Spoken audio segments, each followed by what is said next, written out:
Deuteronomio 5 dice lo siguiente: Dios hizo pacto con nosotros en Horeb. No con nuestros padres hizo Jehová este pacto, presta atención, sino con nosotros, todos los que estamos aquí hoy vivos. Ay, no.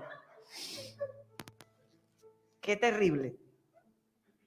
No lo hizo con nuestros padres, dice, lo hizo con nosotros, todos los que estamos aquí hoy vivos.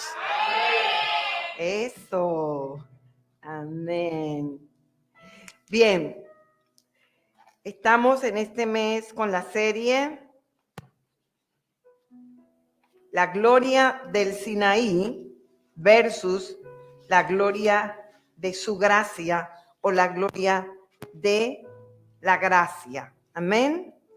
La semana pasada estamos precisamente hablando de la manifestación de Dios en el monte Sinaí, todo lo que aconteció en ese monte, ¿verdad? Fue algo glorioso, pero lo más maravilloso que tocamos fue que en ese monte Dios le hizo una invitación, no solamente a Israel, sino a todos los pueblos de la tierra, invitándoles ¿a qué? A hacer un pacto matrimonial con Dios. Amén. Entonces, vamos a ver en esta noche, quizás no toque, la semana pasada hablamos de un sinfín de pactos, ¿recuerdan? ¿Está aquí conmigo? Pareciera que no, está como medio dormido o media dormida, ¿verdad que no? Usted no está dormido ni está dormida. Después de una intercesión tan poderosa, usted no puede estar dormido. Entonces, la gloria del Sinaí, la gloria de su gracia. ¿Sabe? Estamos viviendo tiempos de entendimiento. Hay cosas que están aconteciendo al mundo que no podemos pasar como quien ignora los acontecimientos. Dado que cada acontecimiento, y lo he dicho en ocasiones, cada acontecimiento de los tiempos actuales que vivimos son acontecimientos proféticos. Diga proféticos. Y en cada entendimiento, el Espíritu Santo nos está sumergiendo en esferas del Espíritu. Nos está dimensionando en entendimiento para ser sumergidos en aguas vivas. Es decir, en un mover del Espíritu no visto todavía por los hombres, porque el Pentecostés ciertamente fue el cumplimiento de lo que se dijo en la antigüedad por los profetas menores, cuando el Señor dijo que la tierra sería llena no solamente del conocimiento, sino que vendría un bautismo aún mucho mayor, y eso fue visto en el libro el libro de Hechos. Entonces, Dios en este tiempo, en medio de todo lo que está aconteciendo, nos va a sumergir en algo superior, pero tenemos que ser entendidos de los tiempos que estamos viviendo. Hablamos sobre el pacto matrimonial, como les decía hace un instante, en el monte Sinaí. Fue un evento completamente único en la historia de la humanidad, algo que nunca se había visto. De hecho, cuando el pueblo de Israel y la historia habla acerca del monte Sinaí, es un monte que tiene muchos recursos de historia, pero muchos recursos de una historia sobrenatural. Como nosotros no hemos estado en un monte, los montes tienen vida. Los montes, todos los montes de las naciones tienen una historia que contar. Y todos los montes de las naciones no solamente tienen una historia buena que contar. Así como la tierra está gimiendo, esperando la liberación, la manifestación de los hijos de Dios, los montes también están esperando ser liberados. ¿Por qué razón? Porque así como desde un principio de la creación, Dios hizo cosas apoteósicas con su pueblo en los montes, el enemigo también se ha tomado las montañas, y las montañas, al igual que la tierra, están gimiendo por una liberación. Cada montaña de una nación tiene un gemido. Cada montaña, como acabo de decir, tiene una historia. Cada montaña tiene pactos de sangre. Cada montaña tiene rituales, cada montaña tiene muertos, cada montaña tiene una historia que contar. Entonces, cuando hablamos de la gloria del Sinaí, nos está recordando que fueron lugares que fueron establecidos por Dios para manifestación de gloria. Pero a lo largo del tiempo, así como el enemigo usurpa todo, él ha tomado las montañas de las naciones. Pero el Sinaí nos recuerda que ahí fue donde Dios estableció un pacto matrimonial con su pueblo.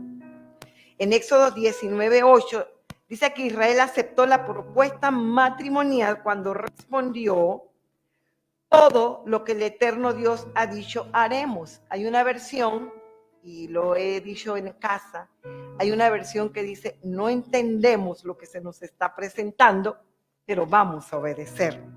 Es decir, estamos de acuerdo en hacer antes de haber oído. Es decir, no entendemos, pero vamos a hacer.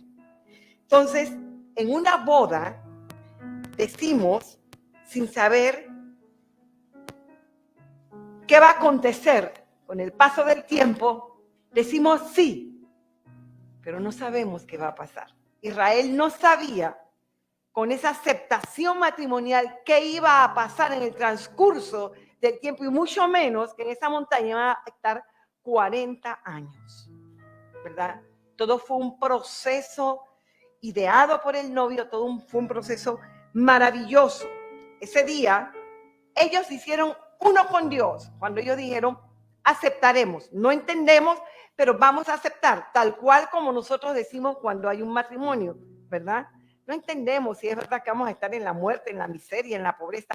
No sabemos que eso va a pasar, porque en el momento que piensa que va a haber enfermedad, que va a haber miseria, que va a haber tragedia, nadie. ¿Quién va a pensar que se está casando que eso va a pasar? No, para nada. Eso mismo aconteció en el Sinaí. Ellos le dijeron: sí, Señor, te vamos a aceptar como nuestro marido. Pero lo que no sabían, que el proceso con ese marido le iba a durar 40 años. Amén. ¿Durará usted su proceso matrimonial 40 años? No me diga que no, porque ya dijo que sí. Entonces, toda boda era realizada debajo de un jupá, o sea, una carpa. Todo el escenario estaba disponible. La montaña era la jupá, era la cerca, era la cara matrimonial de Dios con su pueblo, el lugar donde se llevaba a cabo la boda, ¿verdad? Una jupá es una carpa, es algo muy hermoso que hacen los judíos para casarse. Entonces, en ese monte, el segundo escenario, se hizo oír una trompeta, un shofar.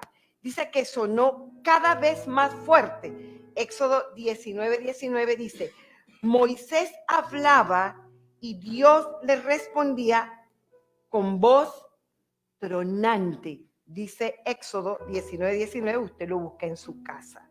Dice que su voz se reflejó a todos los rincones del mundo. Mire, cuando uno escucha esto, uno se pone a pensar: bueno, ¿y de dónde inventan tantas cosas? ¿De dónde sacan tanta historia que la Reina Valera no nos los muestra? Uno tiene que irse, como he dicho, no tanto a ser judío y buscar exactamente las raíces. Uno tiene que estudiar. Los sabios, los que conocen las verdades bíblicas, dice que no solamente era la voz de Hashem lo que ellos escucharon, o la voz de Dios, sino que también pudieron ver las ondas sonoras que emanaban de la boca de Dios. Y se dice que no solamente en esa circunferencia del monte Sinaí, sino que el resto de los pueblos que estaban cerca de ellos pudieron y escucharon esa sonora voz que vibraba, porque dice que cada vez que Dios hablaba, ¿qué dice la Escritura? La montaña temblaba. Entonces, esto nos hace entender que no era solamente un sonido de la voz de Dios, sino que todo lo que pasaba en esa montaña era sobrenatural. Por eso este mensaje se llama La gloria del Sinaí, porque ahí los hombres que salieron de esclavitud contemplaron algo que nunca habían visto. No solamente quedó registrada el acontecimiento maravilloso de las plagas, sino que ahora ellos estaban viendo el juicio de Dios para liberar a un pueblo. Pero ellos estaban viendo ahora la manifestación de la gloria de Dios, manifestada porque Dios quería despertar eso que había sido improntado en un pueblo que Dios decidió tomarse para sí. Igual Dios nos está diciendo que de esa misma forma Dios quiere improntar cosas que tú y yo nunca hemos experimentado de Dios, aún en medio de los tiempos que estamos viviendo. Amén. Entonces, dice que las ondas sonoras que emanaban de la boca de Dios, que era como una sustancia ardiente, no solamente estremeció la tierra y estremeció las demás ciudades aledañas, sino que dice que ellos podían contemplar eso como un fuego ardiente. Ellos veían que algo pasaba cada vez que la voz de Dios se manifestaba en el monte Sinaí. ¿Ok? Pero ellos, dice que en esa montaña acontecieron también hechos que marcaron la humanidad. Vuelvo a repetirle, acontecieron portentosos hechos, hubieron maravillas, hubo milagros de provisión, hubo muestra de amor, hubieron conversaciones de Dios porque hubo boda. Desde el momento que ellos salieron de Egipto, desde ese mismo momento, Dios comenzó a manifestar su amor con su pueblo. Cuando se vieron amenazados atrás y adelante, donde no había soluciones, Dios le mostró que Él era el Dios que les había sacado de la esclavitud. Y ellos no salieron en miseria, porque Dios les había prometido que los 400 años de esclavitud, los egipcios se los iban a retribuir con abundancia de riqueza. Israel no salió pobre. El problema de Israel nunca fue la pobreza en el monte Sinaí. El problema del pueblo de Israel fue que eran duros de servir con todas las manifestaciones de amor, provisión, milagro y sustentos de Dios. Nunca le creyeron. Yo pudiera hacer un resumen en esta noche y decir que tal cual como la humanidad se siente amenazada, yo digo que el monte de Sinaí, el Dios del monte de Sinaí, no ha cambiado para este siglo XXI. Amén. Es el mismo ayer, hoy y por los siglos. Entonces, algo muy curioso. Se dice que, y es cierto, que el autor del libro del Pentateuco es Moisés. La pregunta del millón sería la siguiente. ¿Cómo Moisés pudo escribir acerca de la creación desde el primer día de la creación hasta el último momento de la creación? Cuando Dios llama a los patriarcas, ¿cómo Moisés pudo escribir eso si no estaba allí? Dice que cuando él subió los 40 días al monte Sinaí, no solamente Dios le presentó las tablas de la ley para la humanidad, para su nación primeramente, porque ellos eran los reyes de la tierra, eran los reyes que Dios quería constituir en las naciones de la tierra. Dice que en esa montaña Moisés tuvo la capacidad de ver desde el inicio de Génesis, desde el inicio de la creación, el día 1 que se estaba creando, cuando Dios dijo, haya lumbrera, cuando Dios dijo inicialmente que el mundo estaba en un desorden y que era menester ordenar todo, desde ese momento de la creación hasta el momento que se le entregan las tablas, Dios tuvo una revelación de todo el comienzo de la nación, de todo el inicio de la tierra. Yo no sé si esto a usted le produce wow. ¿Sabe por qué yo digo un wow?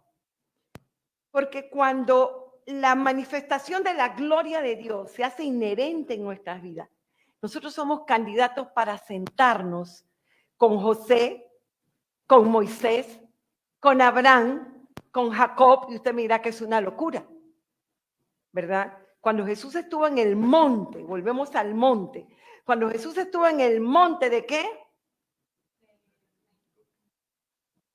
En el monte de la transfiguración, ¿quiénes se le aparecieron? A ver, Moisés y Elías, ¿verdad? Entonces Dios nos está mostrando en esta noche de que Él es el Dios que quiere manifestarse como lo hizo en el Sinaí con su pueblo. Y vamos a ver que nosotros estamos viviendo todavía cosas mayores que las que Moisés vivió en el monte Sinaí. Pero como no lo creemos, como no hemos abrazado eso, nuestra vida solamente se queda en un marco de un sentido religioso y de un sentido de relación con Dios, porque no somos capaces de poder entrar mucho más allá en las profundidades. Le dije al inicio que estamos viviendo tiempo donde el Padre nos quiere sumergir por su espíritu por causa de la obra de la cruz, que fue mayor que lo que pasó en el Sinaí, mucho mayor, pero como no lo hemos abrazado, no lo creemos, y yo puedo aquí desgalillarme y gritar y volverle a repetir esto una y mil veces, y usted se va para su casa, va a seguir siendo el mismo, va a seguir pasándole lo mismo, usted se va a seguir entreteniendo, viendo televisión, ¿verdad? Su vida va a seguir igual, pero no va a pasar nada. Por eso Dios lo sacó de la esclavitud. Hoy día, la humanidad en pleno siglo XXI está en una esclavitud. ¿Y cuál es la esclavitud que vivimos? La conformidad. Es una plena conformidad la que se está viviendo actualmente, ¿verdad?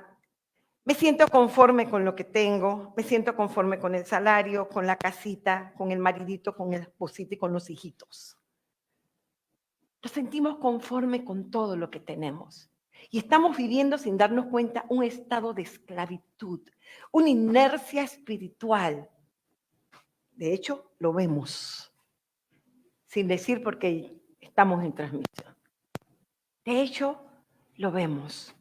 Entonces, Dios nos lleva al principio, ¿verdad? Y tenemos que comprender que estar bajo su gloria, todo puede suceder. Todo puede acontecer cuando nosotros le permitimos a Dios que nos cobije bajo esa gloria. Decir en un servicio, wow, se manifestó la gloria de Dios, mira, aquí quedamos todos chancados en esta noche. Si de verdad la gloria de Dios se manifestara en este lugar, no quedaría ninguno sentado ni sentada. Y no quedaríamos como que, bueno, ¿qué me vienen a traer? Lo mismo de siempre, siempre decimos lo mismo. No quedaríamos ninguno de nosotros en esta noche como estamos. Entonces, se dice que Dios le reveló todo el principio, le hizo comprender todas las cosas de la creación. Porque la escritura, la Biblia y la enseñanza no tienen lógica. Yo no la puedo revisar con la lógica.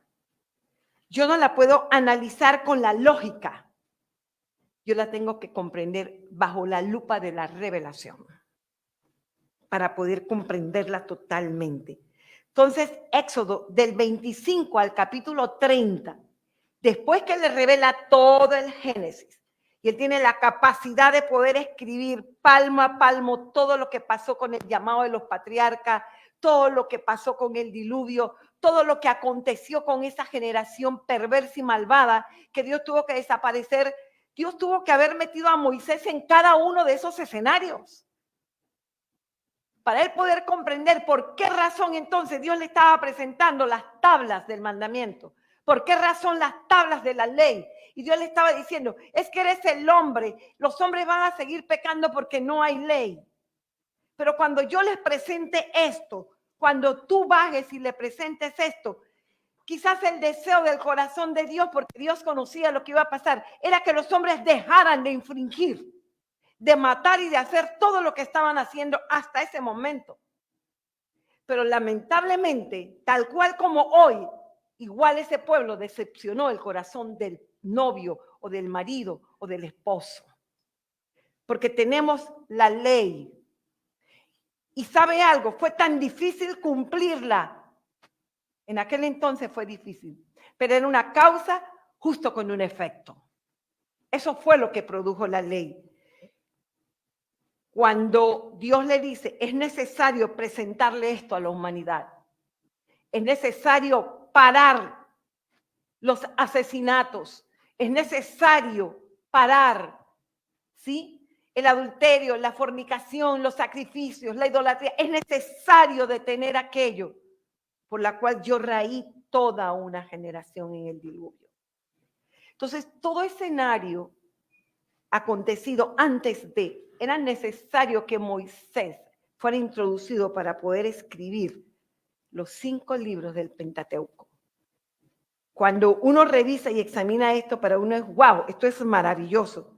Entonces, no solamente eso, ya le presenta todo lo que pasó en el pasado, le presenta toda la historia de la humanidad, le presenta el futuro a través de los mandamientos, pero también le dice, no solamente el pueblo se va a mover, los voy a mover de aquí, porque voy a hacer que conquiste todos los territorios de la tierra. No se van a quedar permanentemente en este lugar.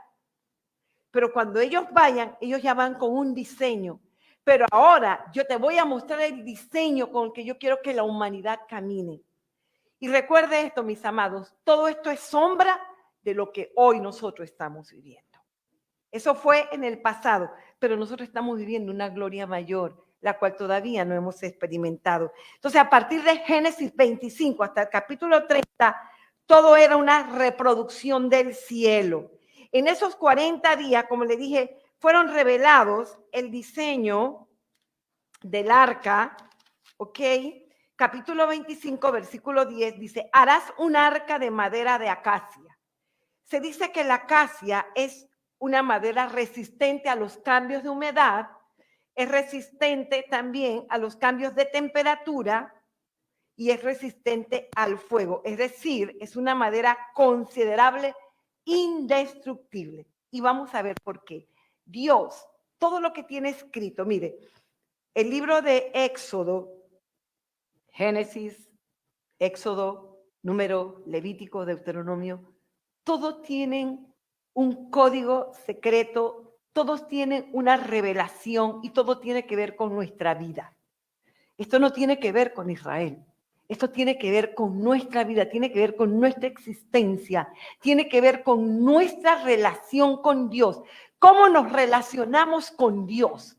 ¿Cómo tratamos la persona de Dios? Y usted dirá, pero es que yo no lo veo, ¿cómo lo voy a tratar? Nuestra conducta. Es lo mismo que pasaba con el pueblo de Israel. Entonces, era un cuadro perfecto cubrir el arca con oro y 2 aros de anillo. No hay tiempo para hablar de esto porque no es lo que quiero enseñarles en esta noche. Pero cada elemento del arca, cada composición de esa madera revestida de oro, porque era 2 codos y medio, 2 codos y medio, puede ser una altura más o menos de esta índole, 2 y medio, no soy buena en medidas, pero imagínense eso largo y ancho, era un cajón, no era un cajón tan grande, pero ese cajón estaba revestido de oro. Y en ese cajón habían 2 ángeles, y usted lo sabe, ¿verdad? Esos ángeles sencillamente magnificaban la gloria de Dios. Todo tiene una razón de ser, todo tiene un significado, pero no es mi tema en esta noche. Entonces, esos 2 aros de anillo estaban significando eternidad. No tenían principio, no tenían fin. Todo lo que en esa arca había nos estaba hablando acerca de Dios. Nos estaba hablando de que Él era el principio y Él es el fin de todas las cosas. Ese fue el diseño que le fue mostrado allá arriba a Moisés. Sin principio, sin fin. Llevada solamente por los sacerdotes. Nadie más podía llevar esa arca. El arca nunca fue diseñada para ser cargada por animales. Ustedes recuerdan la historia de Usa, cuando puso 2 bueyes que nadie le había mandado para llevar el arca. Entonces, esta es la razón por la cual uno se pregunta, pero ¿por qué se murió Usa? ¿Por qué Dios permitió? Incluso el rey David se enojó por esa muerte. Pero es que porque hicieron cosas, habían códigos, habían reglas establecidas para llevar el arca del pacto. Si yo preguntara en esta noche, ¿cómo nosotros, si me dice a mí, el nuevo pacto, que nosotros somos templo donde hoy día mora el Espíritu Santo de Dios? Si en aquel entonces el arca del pacto tenía reglas tan significativas, tan cuidadosas que tenían que ser cumplidas porque de lo contrario había muerte. La pregunta es, si nosotros somos ese templo hoy día Y dentro de nosotros mora esa misma gloria que es el Espíritu Santo de Dios. ¿Cómo la tratamos? Usted se pregunta por qué usted y yo estamos vivos en esta noche.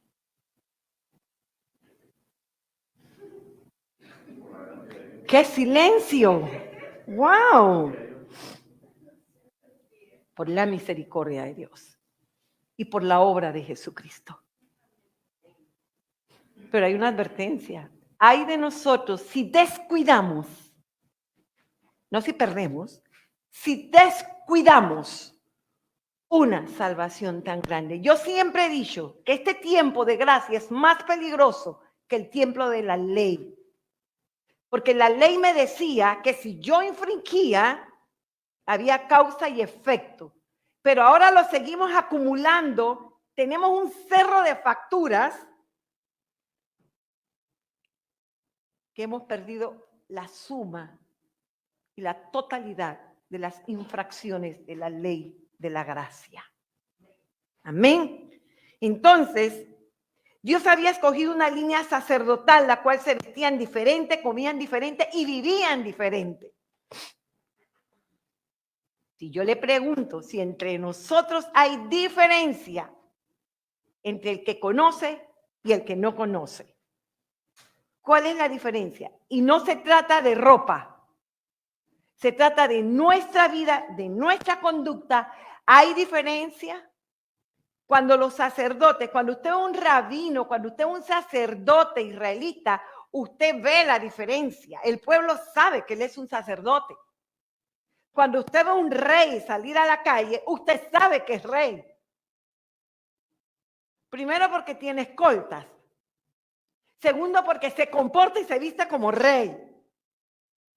Pero si nosotros somos reyes y sacerdotes, ¿alguien en la calle nos reconoce como reyes y sacerdotes?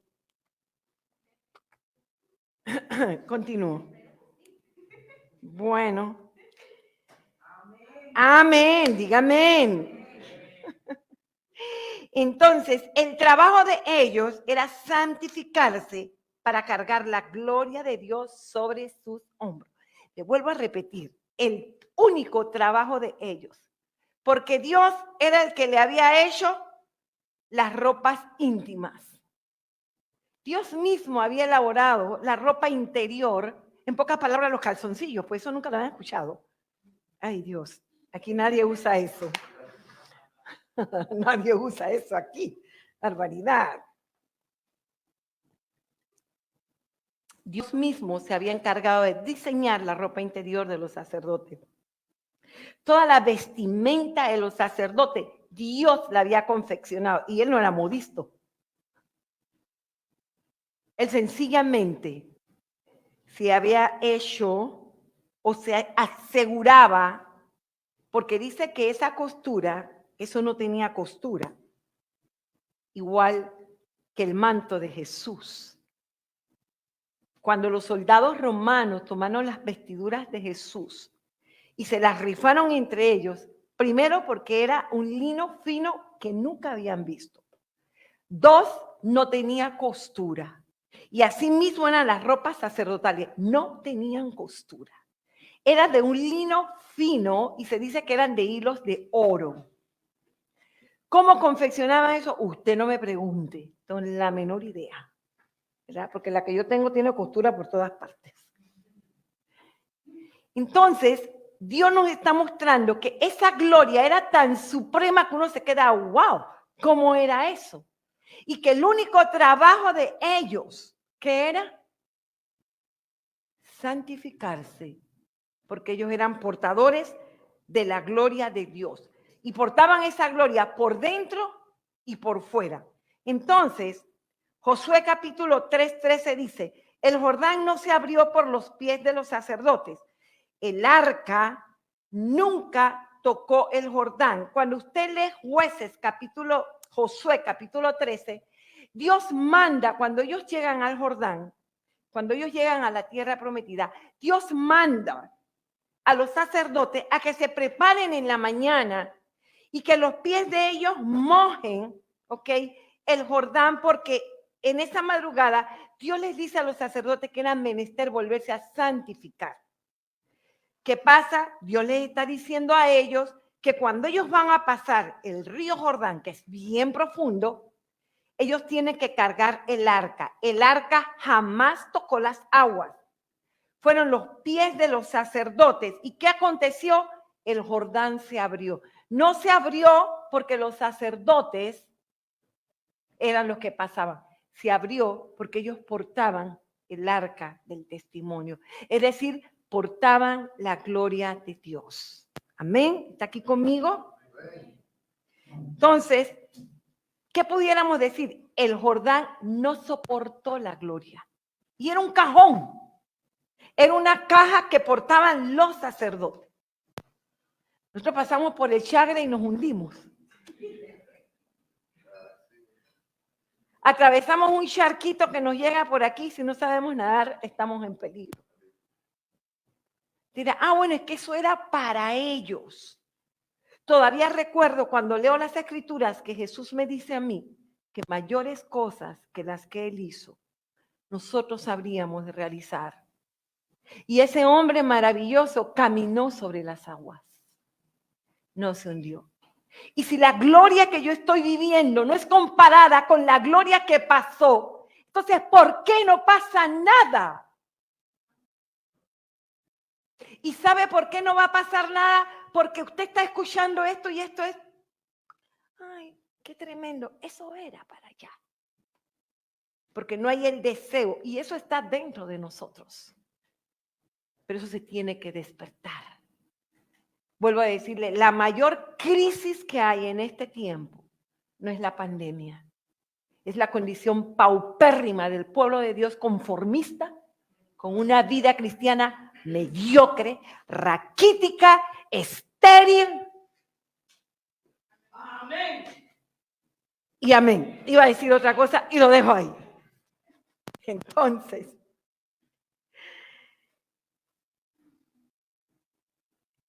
el arca, le decía, nunca tocó el Jordán. Se abrió porque no soportó esa gloria. ¿Sabe usted que así es en lo espiritual? Las entidades espirituales nunca van a responder a lo que nosotros decimos, sino a lo que nosotros portamos. Se lo vuelvo a repetir. ¿Por qué el Jordán se abrió? Porque no soportó la gloria. Y las entidades, los demonios, las huestes de maldades, los principados, todas las huestes de maldad, no responden a una palabra. Ellos responden a la gloria de Dios en nuestras vidas. Amén. Amén. Esa gloria que mora en nosotros. Pero vivimos asustados porque, ay, que el diablo, que el diablo, que el diablo.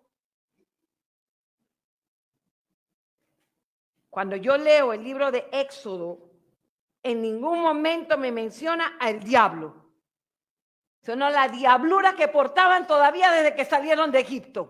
Eso sí, lo que portaban de Egipto todavía.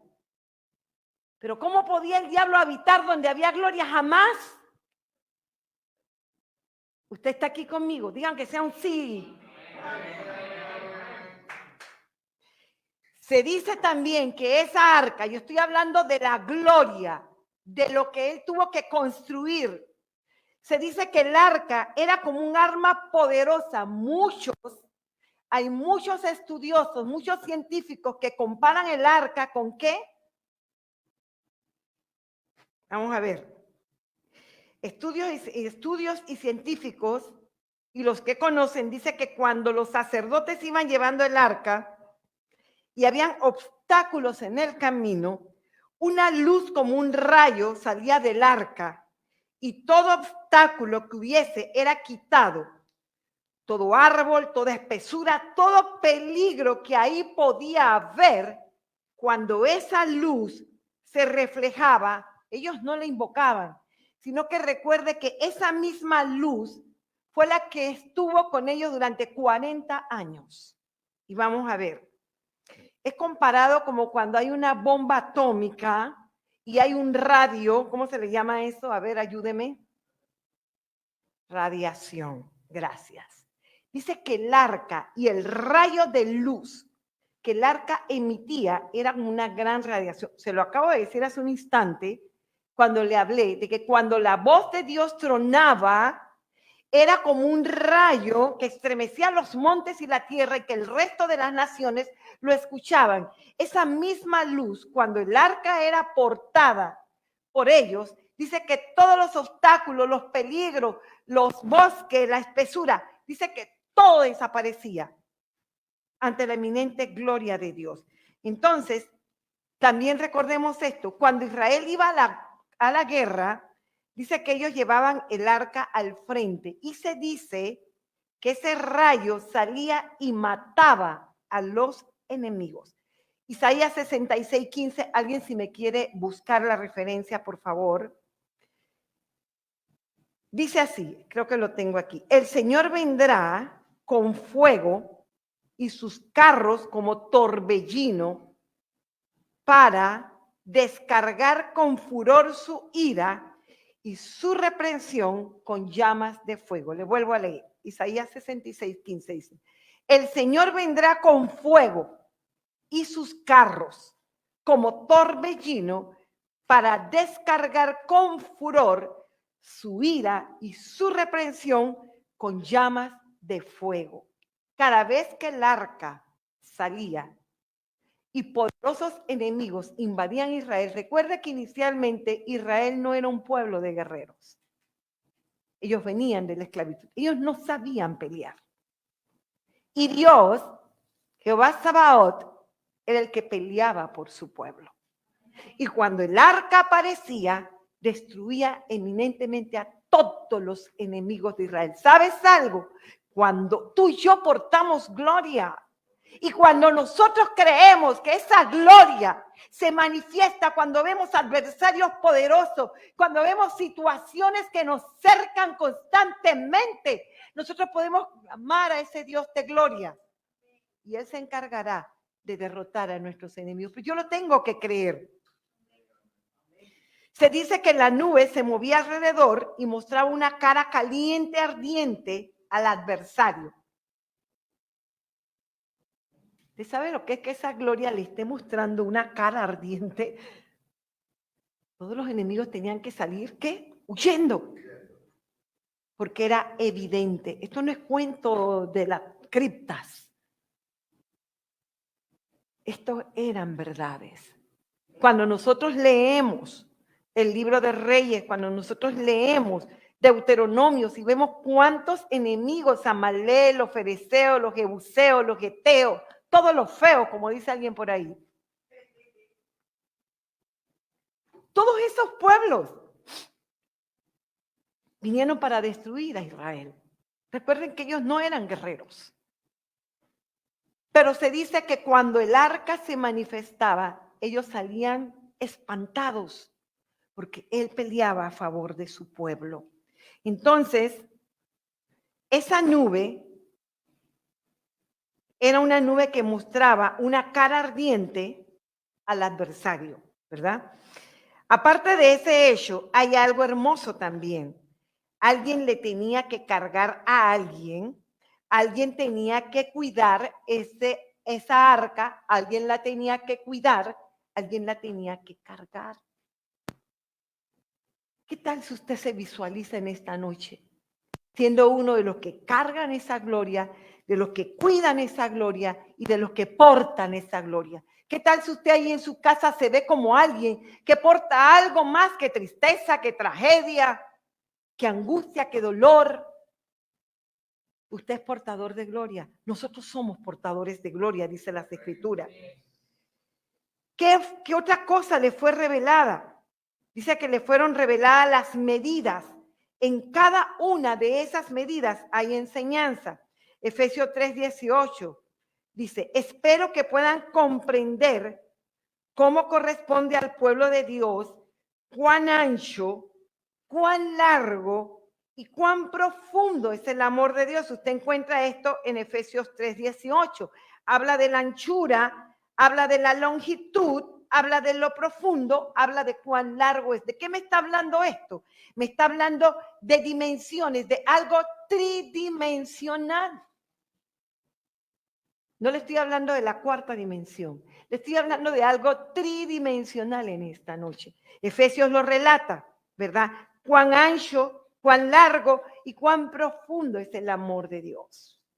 Cada vez que usted vuelva a leer el libro de Éxodo y usted ve cómo Dios le estaba estableciendo medidas a Moisés. 2 codos, medio codo, de anchura así, de anchura. Usted lo puede leer en el libro de Éxodo. Estaba hablando de los niveles, precisamente, de lo que hoy nosotros nos encontraríamos con el amor de Dios. Cuán grande, cuán ancho, cuán largo es el amor de Dios con nuestras vidas. Es algo tridimensional, lo que completa la humanidad en este tiempo. Es ese amor inigualable. No tiene límites el amor de Dios para con nuestras vidas. Entonces, nos está hablando de los 3 niveles que nosotros portamos como personas, nuestra alma, nuestro espíritu, ¿verdad? Espíritu, alma y cuerpo. Está hablando de nuestra personalidad, de nuestro comportamiento y de nuestro desarrollo en relación a nuestra relación con Dios. Es decir, esto me está hablando también de transformación, me está hablando de trascender lo material a lo espiritual. Me está prestando atención. Todo esto tiene que ver con una trascendencia de vida, de relación y de conocimiento. Me está hablando de cambio, me está hablando de una metamorfosis, me está hablando de un pueblo que fue constituido real sacerdocio, un pueblo que fue vestido totalmente diferente al resto de las naciones, con una lengua totalmente diferente. Por eso en el bautismo del Espíritu Santo hubieron manifestaciones de lenguas, más bien de idiomas, más que de lenguas. Entonces Dios nos ha dado todo, absolutamente todo, para hacernos alguien totalmente diferente al resto de las naciones de la tierra. Pero nos hemos conformado con seguir siendo igual que el resto de las naciones de la tierra. Entonces, se dice que la gloria hacía un círculo de fuego y eso producía en el día nube y en la noche fuego, un círculo. Era un escenario sobrenatural. Nosotros vemos, ay, la nube, qué rico, ay, el fuego. Era un escenario totalmente sobrenatural, el que vivía día a día los israelitas en la montaña del Sinaí. Era de día, dice su apariencia, una nube oscura, en contraste con la luz del sol. Era una nube oscura, ¿ok?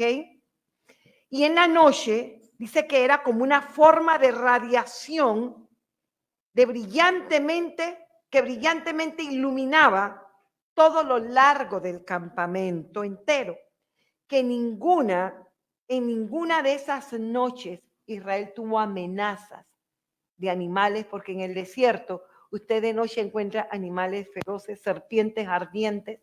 Y el Salmo 91 dice, no temeré al terror nocturno, ni saeta que vuele de día, ni pestilencia que en medio del día destruya. Amén. Entonces, nada tocó a Israel durante 40 años, ni de día ni de noche. Yo preguntaría, y con esto puede que termine, la pregunta sería en esta noche, ¿por qué tenemos temor al mañana? Si el Dios del Sinaí no ha cambiado, porque hoy nosotros estamos montados en una gloria mayor. Les decía al inicio, todo era sombra de lo que hoy estamos viviendo.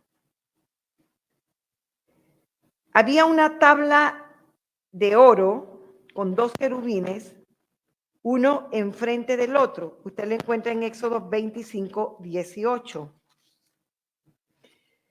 Eran querubines de gloria. Dios ya tenía el sistema. El arca era un sistema para hablarle a su pueblo. Dios le dijo a Moisés cómo le hablaría. Moisés no le dijo, Señor, ¿cómo te voy a oír? ¿Cómo yo te voy a escuchar?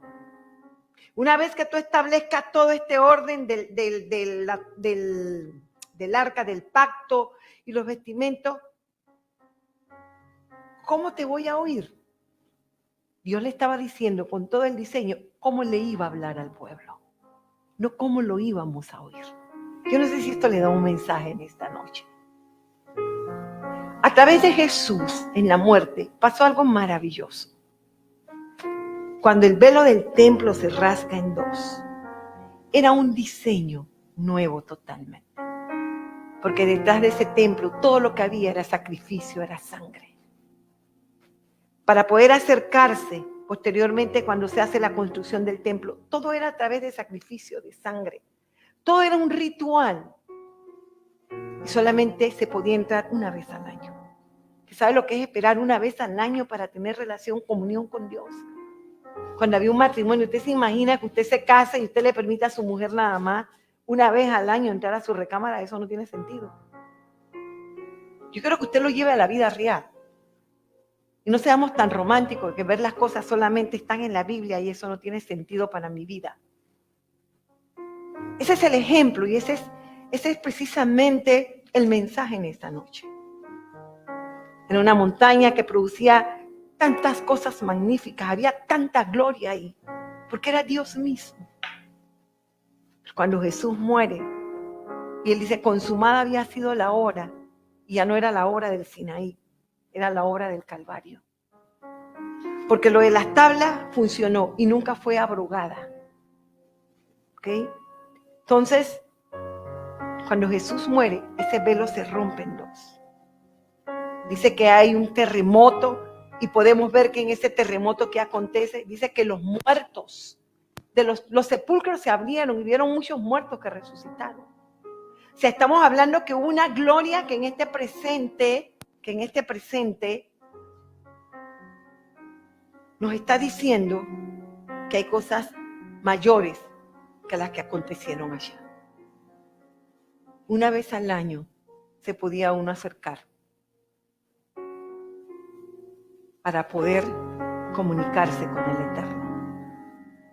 Pero tenemos acceso, hay expedito acceso, sin sacrificio, sin nada que me impida poder llegar y acercarme confiadamente al trono de la gracia y encontrar ahí ante cualquier situación, estorbo y obstáculo que encuentro en el camino, porque todos lo hemos tenido, todos los tenemos, todos los estamos viviendo, todos tenemos un obstáculo presente. Pero ¿cuál es el mensaje de esta noche? Él me está diciendo que hay una gloria mayor en medio nuestro. Y que así como cuando habían situaciones en Israel, el arca hacía que todos los obstáculos se desvanecieran, que los enemigos fueran derrotados. Dios te está diciendo a ti y a mí en esta noche que la gloria mayor que tú y yo portamos también es la misma que va a quitar todos los obstáculos. Pero yo lo tengo que creer. Todo era sombra de lo que hoy estamos viviendo. Ya no es por lo que vemos, ya no escuchamos el trono de la montaña, ya no vemos la nube de día y ya no vemos la nube de noche, porque ahora nosotros portamos eso. No me importa si esto no le dice nada, pero sí pido al Espíritu de Dios que despierte algo en nosotros. Creo que si yo tuviera 50 niños de 10 años aquí y de 8 años estuvieran así. Wow. Y quizás preguntarían, quizás quedarían maravillados. Y quizás irían a sus casas a decir, si esto es así, yo lo quiero. Por eso dice las Escrituras que tenemos que ser como niños para recibir el reino. Porque tenemos tanta lógica en la cabeza que lo que aquí se dice poco se cree, porque tenemos mucha estructura. Oramos con estructura, vamos a Dios con estructuras. Pero el Sinaí pasó, tuvo una gloria magnífica. Y cada detalle, cada componente, cada cosa escrita, tiene que ver con nosotros. Tiene que ver con el amor del Padre. ¿Y sabe algo? Nosotros necesitamos tanto a Dios. Y le necesitamos tanto que no sabemos cómo acercarnos a Él. Esa es una realidad. Es como un enfermo en un estado de coma, un moribundo que anhela vivir, pero no sabe cómo vivir. Yo no sé si me hago comprender.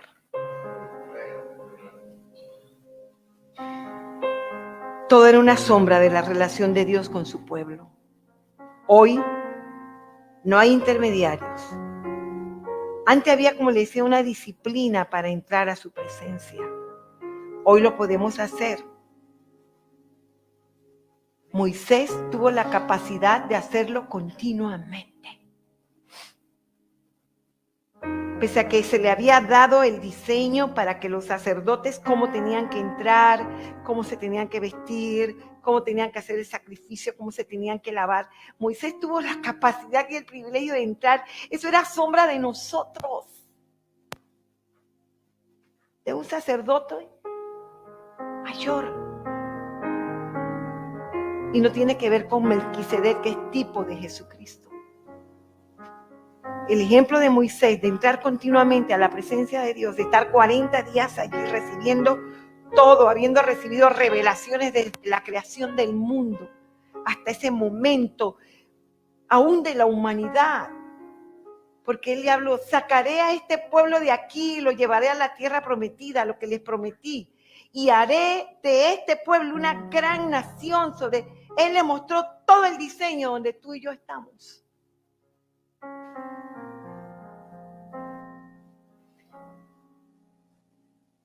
Moisés no llegaba con méritos propios,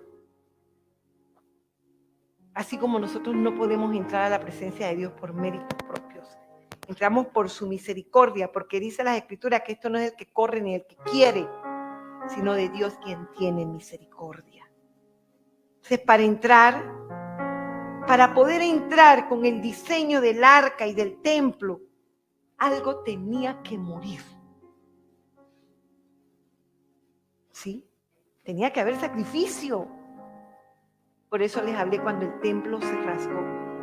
Para poder entrar y tener acceso, alguien tuvo que morir, llamado Jesús. Muchas veces, para poder entrar con libertad, tenemos que hacer morir todavía muchas cosas. Porque Dios está allí esperándonos, pero le dejamos esperando. ¿Sabe las veces que Dios invitó a Israel? El deseo de Dios era hablar directamente con ellos. Era el principio de llevarlos nuevamente al Edén. Todo era figura de volver a restaurar lo que había pasado en el Edén. Dios tenía relación con el hombre. Dice que se paseaba en el jardín. Yo no sé si a tomar té o qué. Se paseaba en el jardín. Tenía una relación así como estamos viéndonos nosotros. Él intentó hacer eso con su pueblo. A los suyos vino y dice, los míos no me recibieron. En ese monte, en esa celebración de boda, todo lo que él quería era intimidad. ¿Te cree que el pensamiento de Dios ha cambiado con nosotros? La única forma, amados, para poder experimentar gloria, y una gloria mayor que la del Sinaí, es intimar, es intimidad. Y eso a nadie le importa hoy día, me perdonan.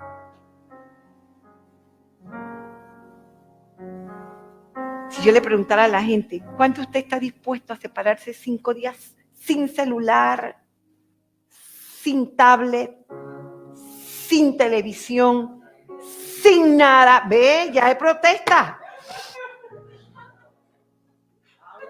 Ese es un ave que hay que matar. Ese es un güey que hay que degollar. ¿Te están escuchando? Quitarle un celular a un niño es un trastorno ya hoy día. Es una droga para la gente. ¿Cómo vamos a decir que tenemos una relación con Dios? Si la plaga del siglo XXI más grande que tenemos es los medios de comunicación, son los celulares, es el afán del diario vivir. Y así como él dijo, sangre de Cristo, quitarme un celular 5 días sin que nadie me llame, yo me muero. Esa es la realidad. Esa es la triste realidad. Porque para entrar y experimentar gloria, algo tiene que morir. Vuelvo a repetir, para experimentar esa gloria, algo tiene que morir en nosotros. Amén. Entonces, Jesús murió, el velo se rompió y una manifestación mayor. Ahora, ¿dónde Él entra? En un corazón contristo y humillado. Ahí no hay cláusulas. Ahí no hay diseños. Ahí es una relación de amor. El deseo de estar con Él. Algo maravilloso había en el arca. Dice que estaban las tablas del mandamiento. Simbolizaban al Padre. El maná simbolizaba al Hijo. Recuerda que Jesús dijo que Él era ¿qué? El pan de vida, que era el maná. Que Él era algo mayor que el maná que había descendido del desierto. Jesús decía eso, por eso lo querían matar. Estaba la vara, simbolismo del Espíritu Santo, el que hace que produzcamos sin haber tenido elementos para esa producción. Usted se puede imaginar, todo eso estaba en el arca, estaban los mandamientos, estaba el maná. Usted sabe lo que es que por 40 años ese maná estuvo en el arca y nunca se pudrió. Y cuando Dios hizo descender maná del cielo, les decía que tenían que recoger porción para todos los días. Y hubieron locos que no entendieron que nuevas son cada mañana sus misericordias, sino que como no le creyeron a la provisión de Dios para el día de mañana, aló, ¿a quién estoy hablando? Para lo que viene, para la gasolina, para la comida que va a escasear. Porque va a escasear. Usted se va a acordar de esta palabra hoy. Y a los locos que no confiaron que Él era provisión para el día de mañana, porque las Escrituras dicen que no te afanes por el día de mañana porque cada día traerá su propio afán. Entonces, esos locos que no creyeron, guardaron, dice que al día siguiente cuando fueron a ver qué eran, gusanos.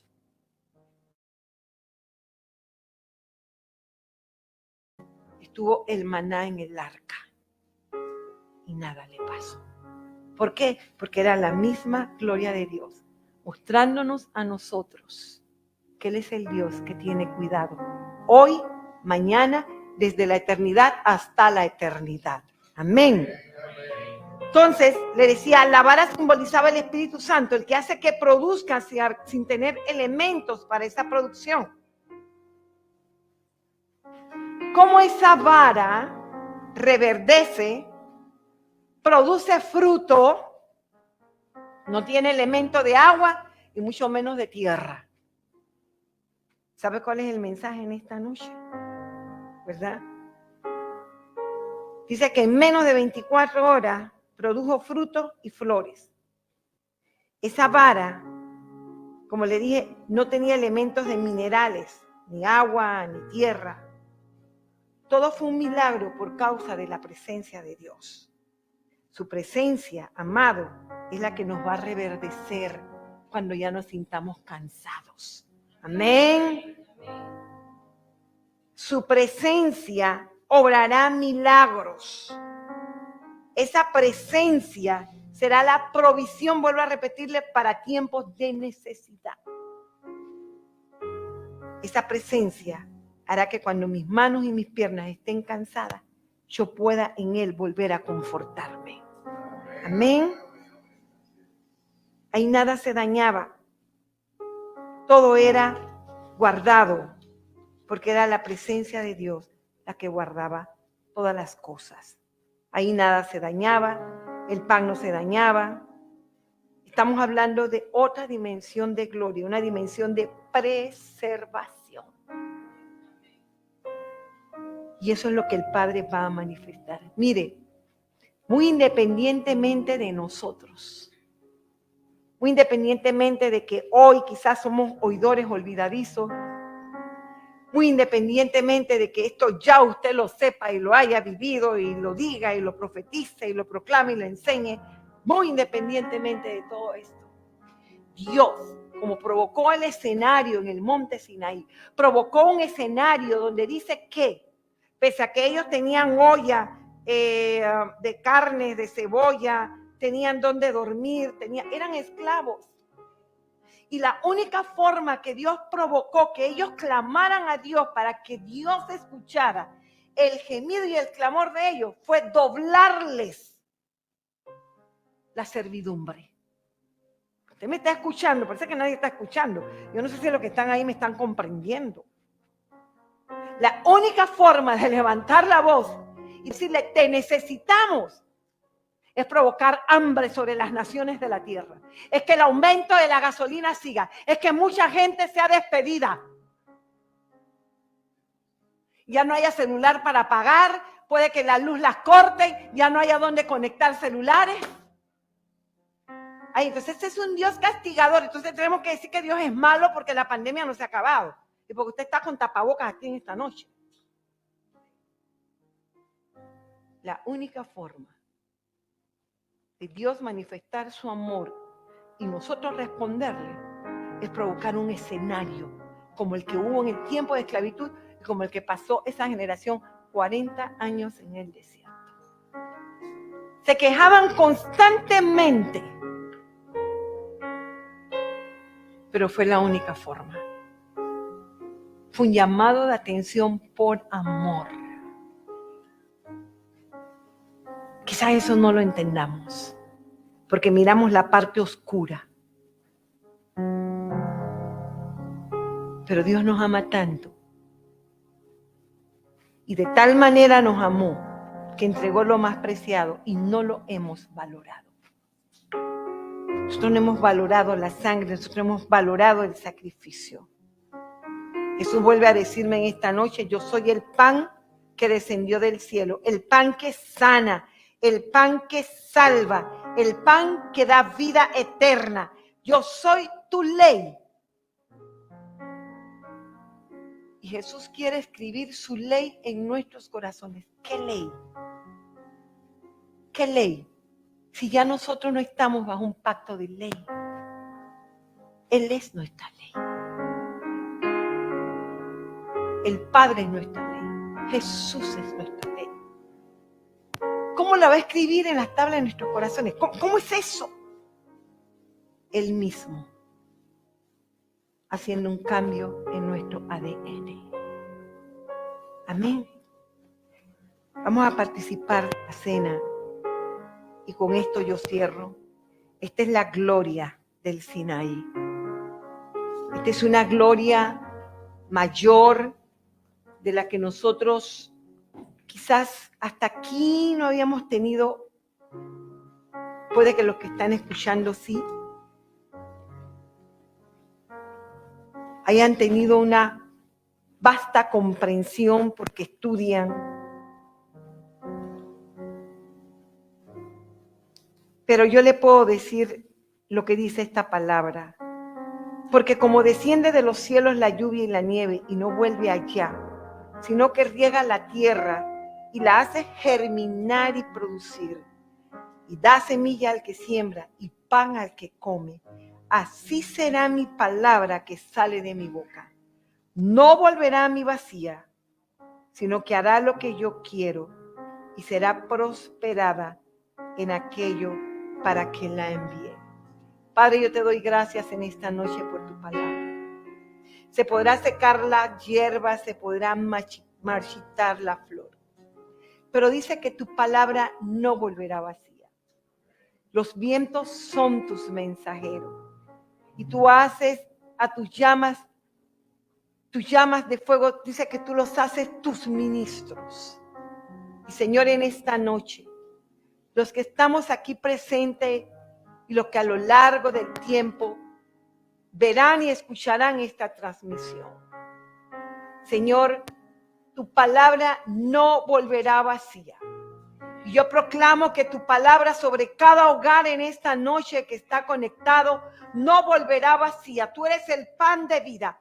Tú eres el Dios que provees donde hay necesidad. Y en esta noche, amado Dios, tú eres el pan de vida, tú eres el pan de salud, tú eres la provisión sobrenatural allí en los hogares, allí donde alguien está quebrantado porque hay una necesidad enorme. Espíritu Santo de Dios, tú no te limitas a distancia, no hay circunstancias limitantes para ti, porque es tu presencia la que viaja sobre las redes, es tu presencia la que viaja, son los vientos que en esta hora están visitando cada hogar, cada familia, allí en los hospitales donde alguien se habrá de conectar en el futuro, allí, Señor, donde hay un diagnóstico de muerte, ahí donde hay un diagnóstico de cáncer, ahí, Señor, donde hay un trauma, ahí, oh Dios amado, donde hay una columna afectada, ahí donde hubo un accidente, ahí, Señor, en esta hora, donde se ha perdido la esperanza,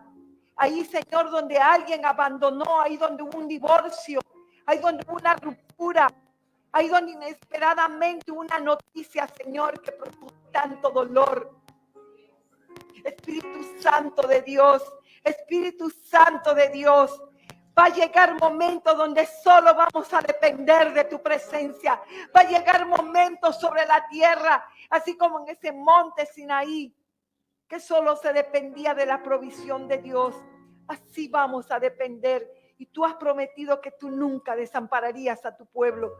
Por eso en esta hora yo oro por los que están clamando, Señor, a través de esta transmisión, Espíritu de Dios. En mi corazón hay una angustia, en mi corazón hay un dolor, porque hay alguien llorando a través de esta transmisión. Y en esta hora yo te pido que tú, Señor, seas el consolador de esa mujer, seas el consolador de esa familia. Y ahí donde se encuentra, tú vengas y le abraces tu Espíritu Santo, Señor, como fuego que purifica y que consuma. Venga, Señor, y penetre a las profundidades de ese corazón, de esa alma, y traiga consuelo, traiga confort, Espíritu de Dios. Espíritu Santo de Dios, te pido que traigas una respuesta. Allí donde hay necesidad, ahí donde hay una amenaza de perder esa vivienda. Espíritu de Dios, nos levantamos en esta hora pidiéndote un milagro sobrenatural, pidiéndote una respuesta inmediata en esta semana que inicia, en el nombre de Jesús. Porque no perderás tu casa, porque no perderás tu vida, porque no perderás todo aquello que ha sido preciado. Padre, en el nombre de Jesús, nosotros te damos gracias en esta noche, Dios, porque así como Israel durante 40 años dependió del maná, dependió del agua de la roca, dependió de que en la noche tú los librabas de depredadores, dependió de que en el día el sol ardiente del desierto no los quemara, porque tú eras el sol de justicia, tú eras la nube de día y el fuego de noche, cuidándolo y preservándolo. Tú no has cambiado. Tú sigues siendo el mismo Dios. Para tus hijos que se encuentran en este recinto en esta noche, igual eres el Dios de esperanza. Igual eres el Dios de consolación. Igual eres el Dios sanador. Y yo hablo sanidad a los cuerpos. Yo hablo sanidad a los cuerpos en esta noche. Yo hablo sanidad a los cuerpos en el nombre de Jesús. Llamo la palabra de fe porque tú diste promesa de que por tus llagas nosotros recibiríamos sanidad. Levantamos nuestras manos creyendo esa palabra que está vigente hasta el día de hoy. Que en el nombre de Jesús proclamo sanidad en esos hospitales, en esa clínica, en el nombre de Jesús. Oro por esa bebé que está entubada en esta hora. Tú me estás mostrando una bebé con tubos. Tú me estás mostrando una bebé con tubos en la boca, pero también tiene tubos, Señor, ahí en el ombligo. En el nombre de Jesús enviamos esta palabra, Señor. Allí en ese salón de recuperaciones, allí en ese salón de urgencia, donde están los bebés. Yo te pido por esa bebé. Es una niña. Está vestida de blanco. Padre, en el nombre de Jesús. Tiene la cabecita pelada. Dios, te pedimos un milagro. Nos unimos. Solo con el paso del tiempo y en la eternidad sabremos quién es esa bebé. Estamos orando por fe en esta noche. Quizás nunca lo sepamos, pero de algo estamos seguras. Esa bebé se levantará de entre los muertos en el nombre de Jesús. Sus palpitaciones comenzarán a regularse. Su respiración comenzará a regularse. Y habrá un anuncio en el transcurso de la noche a sus padres en el nombre de Jesús. Y mañana les darán la noticia de que su bebé está fuera de peligro. En el nombre de Jesús. Te lo pedimos, Dios. Eso es lo que tú quieres hacer con nosotros. Te damos gracias. Te damos gracias. Te damos gracias. Te damos las gracias, Dios. Te damos las gracias, Padre.